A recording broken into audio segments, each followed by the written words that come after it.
नमस्कार दर्शक बंधु आज क्षुद्र भिडियो आपण मानक स्वागत।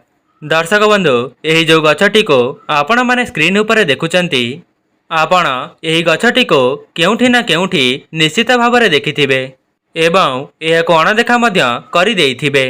जदि आपणक घर निकट में यही गछटी रहिथिबो आपण निश्चित भाव में यह को अणदेखा करी उपाड़ी फोपाड़ी देइथिबे। दर्शक बंधु जदि आपण माने मध्य एही गछटी को साधारण गछ बोली भाबुथांती तेबे यह साधारण गछ नुहे बरं यह समस्त चमत्कारी शक्ति रे भरी होई रही थाए जहाँकि एही गछ उपरे माँ लक्ष्मींकर आशीर्वाद रही थाए। दर्शक बंधु कौन आपण माने जानिछंती एही गछर मूल रे माँ गंगा वास करिथांती तेबे सेही चमत्कारी गछटी हेउची अपमार्गर गछ। यही गछ उपरे लक्ष्मी नारायणकर विशेष आशीर्वाद रही एवं यार आयुर्वेदिक एवं तंत्रोक्त प्रयोग मध्य रही। दर्शक बंधु मनुष्य जीवन में लगी रही धनजनित समस्या किंबा शत्रुर भय मध्य यही गछर किछि सरल उपाय को करिबा द्वारा आपणक जीवनर समस्त समस्यार अंत हो जाई थाए। दर्शक बंधु आपण माने हुए तो अपमार्गर गछ विषय रे पूर्वरु जानिथिबे किंतु तार चमत्कारी फायदा विषय रे आज मु आपण माननकु विस्तार भाव में बताइबाकु जाउछि। प्रथमे मु आपण माननकु कहि रखिबि जे एही गछर मंजीटी ओलटा होइथिबारु एहाकु अपमार्गर गछ बोली कुहा जाई थाए। ता सहित एही गछटी अनेक बड़ बड़ रोग को मध्य भल करिबार सामर्थ्य रखिथाए। दर्शक बंधु पृथ्वी रे एमिति भी किछि गछ रही जहाकु लोक माने अणदेखा करी ताकु ओपाड़ी फिंगी देइथांती। सेथिपाई मु आपण माननकु एही अपमार्ग गछर किछि चमत्कारी फायदा विषय रे बताइबा पई जाउछि जहाँकि आपणक जीवनरु धनजनित समस्या को समूले नाश करिबार सामर्थ्य रखिथाए। तो जो माने भी अपमार्ग गछर प्रयोग करी निजर शत्रु एवं धनजनित समस्या को दूर करिबा पई चाहुचंती तेबे भिडियोटी खास सेमानंक पई। एही अपमार्ग गछ उपरे माँ लक्ष्मी एवं देवी गंगाकर आशीर्वाद रही थाए जेउथि पई मनुष्यर समस्त समस्यार अंत एही गोटिए गछ द्वारा ही होई पारि थाए। तेबे दर्शक बंधु जदि आपण माने एही अपमार्ग गछटी को बहुत विशेष दिन एवं समय निज घरे रोपण करिवे तेबे आपणक जीवन रे जहाँ भी किछि कष्ट समस्या लगी रही ता सबुदिन पई दूर होई जिवो। ता सहित जदि आपणकर दुख दरिद्रतारे जीवन अतिबाहित होईछि जदि आपण माने जेते रोजगार कले मध्य अंटू नाही किंबा चाकरी क्षेत्र रे आपण माने उन्नति करि पारु नाहंती तेबे उपायटी को निश्चय निज जीवन रे प्रयोग करी देखंतु। दर्शक बंधु प्रथमे मु आपण माननको यार आयुर्वेदिक उपाय विषय रे जणाई रखिबी एवं भिडियोर आगरे आपण माननको यार तंत्रोक्त एवं चमत्कारी फायदा विषय रे जणाई रखिबी। देखंतु एहाकु आयुर्वेद रे अपमार्ग बोली कुहा जाई थाए जहाँकि आपणक शरीरर प्रोटीन को वृद्धि कराइबार साहाय्य रखिथाए। आयुर्वेद अनुसार यही गछटी आपणक शरीर रे पोषक तत्वर मात्रा को वृद्धि कराइबार साहाय्य करिथाए। सेथिपाई आपण मध्य एहाकु सेवन करी निज शरीर रे पोषक तत्व को वृद्धि कराई परिबे। आपण माने जानिथिबे पूर्व काल रे जो ऋषिमुनि माने जंगल रे रही साधना करुथिले एवं निजे तपस्या करुथिले सेमाने मध्य एही गछर प्रयोग रे निजे खेचोड़ी तैयारी करी खाउथिले जहाँकि सेमानंकर तपस्या रे 10 दिन पर्यंत कौनसी बाधा सृष्टि हेउ नथिला।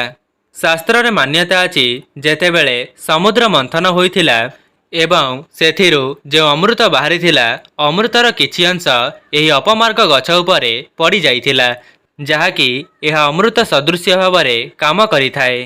दर्शक बंधु जो मानकर दांत जनित किछि समस्या देखा देउछि किंबा दांत को पोक खाई देउछि तेबे आपण माने यही गछर दांत काठी को निज दांत रे प्रयोग करंतु देखिबे खूब कम समय मध्य रे आपणकर दांत जनित समस्या दूर हेबा सहित आपणकर दांत पोक खाइबा मध्य बंद होई जाई थाए। दर्शक बंधु जो मानकर दांत दरज होउथाए किंबा खाद्य खाइबा समय रे सेमाने कष्ट अनुभव करुथांती तेबे आपण माने अपमार्ग गछर मूल रे निजर दांत को घसंतु देखिबे खूब कम समय मध्य रे आपणकर दांतर समस्या सबुदिन पई नाश होई जाई थाए। दर्शक बंधु मु आपण मानंको आउ गोटी आयुर्वेदिक कथा कहूची। जदि आपणकर आंठुगंठी जनित किछि समस्या देखा देउची तेबे आपण माने अपमार्ग गछर मूल को नहीं आसीबे एवं सेही मूल को खरारे सुखाई तार गुंड को प्रस्तुत करिवे। एहा परे सोरिष तेल रे सेही गुंड को मिसाई आपणकर आंठुगंठी रे मालिश करिवे। देखिबे आपणकर 7 दिन मध्यरे एही आंठुगंठी जनित समस्या दूर होई जिवो एवं आपणको बहुत आराम मिलिबो। दर्शक बंधु एबे जानिबा यार तांत्रिक फायदा विषय रे। जदि आपण माने शत्रुंकर भय रहउची एवं आपणको किछि ना किछि भय रहउची तेबे आपण माने कौनसी एक शनिवार दिन एही अपमार्ग गछर मंजी को छिड़ाई शनिदेवंक मंदिर रे शनिदेवंक निकट रे एहाकु अर्पण करंतु एवं एहा परे आपण माने शनि 40 को 51 थर उच्चारण करिवे। तापरे सेही अपमार्गर मंजी को कौनसी एक हलदिया कपड़ा रे बांधी एमिति एक जगार रखिदेवे जो जगह को कौनसी व्यक्ति जीवा आसीबा करू नथिबे। दर्शक बंधु जो माने व्यापार वाणिज्य क्षेत्र में उन्नति करने को चाहूँगी तेबे आपण माने शुक्रवार दिन यही अपमार्ग गछर मूल को नहीं आसीबे एवं लाल कपड़ा रे बांधी ताहा उपरे किछि सिंदूर छिंची करी आपण माने निज दुकान ऑफिस किंबा कार्यस्थली रे याकु रखी दियंतु। दर्शक बंधु जदि आपण को कौनसी तंत्र मंत्रर शक्तिर बस करिसंती किंबा आपण को नजर दोषर भय रहउची तेबे आपण माने कौनसी एक सोमवार दिन यही अपमार्ग गछर मूल को नहीं आसीबे। तापरे से अपमार्ग गछर मूलटी को भल भाबरे धोई करी आपण माने कौनसी एक शिव मंदिर को चली जिबे। शिव मंदिर को जीवा परे आपण माने से अपमार्गर गछटी को निज हाथ रे धरी करी महादेवंक आगरे बसी जिबे एवं एहा परे ओम नमः शिवाय एही मंत्रटी को आपण 108 थर जप करिवे। 108 थर कहि सारिबा परे सेही मूलटी को ताबिज रे भर्ती करी निज बाहुरे किंबा गଳାରେ धारण करिवे। देखिबे जदि आपणकर तंत्र मंत्र जनित किछि समस्या थिबो किंबा नजर दोषर किछि समस्या रहिथिबो तेबे ता खूब कम समय मध्यरे दूर होई जिवो। दर्शक बंधु मंगलवार दिनटी हनुमानंकर प्रिय होइथाए सेथिपाई जदि आपण माने हनुमानंकर कृपा को पाइबा पई चाहूछंती तेबे आपण माने कौनसी एक मंगलवार दिन यही अपमार्ग गछर मूलटी को निज घर को नहीं आसीबे एवं एहाको भल भाबरे धोई करी खरारे सुखाई देबे। तापरे आपण माने एहाको गुंड करिदेबे एवं गुंड करि सारिबा परे निज तिलक भाबरे व्यवहार करिवे जहाद्वारा आपणक उपर को आसुथिबा समस्त संकट को संकट मोचन हरण करिदेबे। ता सहित आपण माने निज जीवन रे समस्त क्षेत्र रे उन्नति करिवे एवं समस्त क्षेत्र रे विजयी हेबे। दर्शक बंधु जो माने व्यापार वाणिज्य रे उन्नति करि पारु नाहंती चाकरी क्षेत्र रे बहुत बाधा विघ्न देखिबा पई मिलुची तेबे आपण माने कौनसी एक शुभ दिन रे अपमार्ग गछर चेर को नहीं आसंतु।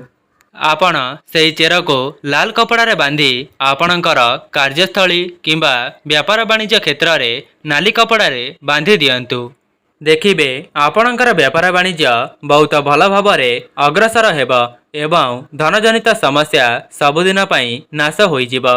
दर्शक बंधु जो माने बेरोजगार अछंती चाकरी क्षेत्र रे कौनसी सफलता मिली पारु नाही तेबे आपण माने सेही गछ को आनिबा पूर्वरु ता पूर्व दिन रे सेही गछ को निमंत्रण देई आसीबे एवं ता परदिन जाई सेही गछर मूलटी को नहीं आसीबे। सेही चेरटी को आनिबा द्वारा आपण माने निज इष्ट देवतांक पाखरे पूजा करी निजे धारण करंतु। देखिबे एही चेरर चमत्कारी फायदा आपणकर चाकरी क्षेत्र रे निश्चित भावरे उन्नति कराइबो। दर्शक बंधु जो माने नजर दोषरे पीड़ित अछंती किंबा भूत प्रेतर भय रहउची तेबे सेमाने अपमार्गर गछर मूल को नहीं आसंतु। एहा परे रूपा ताबिज रे भर्ती करी निजे धारण करंतु एवं ध्यान रखिबे धारण करिबा समय रे शनिवार किंबा मंगलवार दिन एहाको धारण करिबे जहाद्वारा आपणक जीवनर समस्त बाधा विघ्न नाश होई जिवो। दर्शक बंधु जो मैंने भी यही वीडियोटी को देखुचंती जदि आपण मानक जीवन में धनजनित समस्या देखा देउछि जेते रोजगार कले मध्य जदि आपणकर पैसा अंटू नहीं तेबे आपण माने एही अपमार्ग गछर मूलटी को दिन में 2 थर पूजा करंतु सकाळे एवं संध्यारे यह पूजा कर सारिबा परे आपण माने जो स्थान रे निजर धन रखुचंती सेही धन रखुतिबा स्थान रे यह लाल कपड़ा रे बांधी रखी दियंतु देखिबे आपणक जीवन में धनजनित समस्या दूर हेबा सहित धन आसीबार मार्ग सबुदिन पई खोली जीव। दर्शक बंधु जदि आपणकर दुख दारिद्र्यतारे जीवन अतिबाहित हेउछि वर्ष वर्षर दारिद्र्यता जोगु आपण माने बहुत कष्ट अनुभव करुछंती तेबे आपण माने एही अपमार्ग गछर व्यवहार करिबा द्वारा आपणक धनजनित समस्या एवं दारिद्र्यतारु मध्य मुक्ति पाई परिबे। ता सहित जो माने निजर भाग्य को परिवर्तन करने को चाहूँगी तेबे सेमाने मध्य एही अपमार्ग गछर व्यवहार करिपारिबे। काहेकि ना माँ लक्ष्मी जो परिवार उपरे निजर कृपा दृष्टि वर्षा करिथांती सेही घर उपरे केबे भी धन एवं अन्नर कमी हुए नहीं। सेथिपाई जदि आपण माने शारीरिक समस्या रे पीड़ित अछंती बहुत सारा टंका खर्च होई गलानी तेबे आपण माने थरे मात्र एही अपमार्ग गछर प्रयोग करी देखंतु।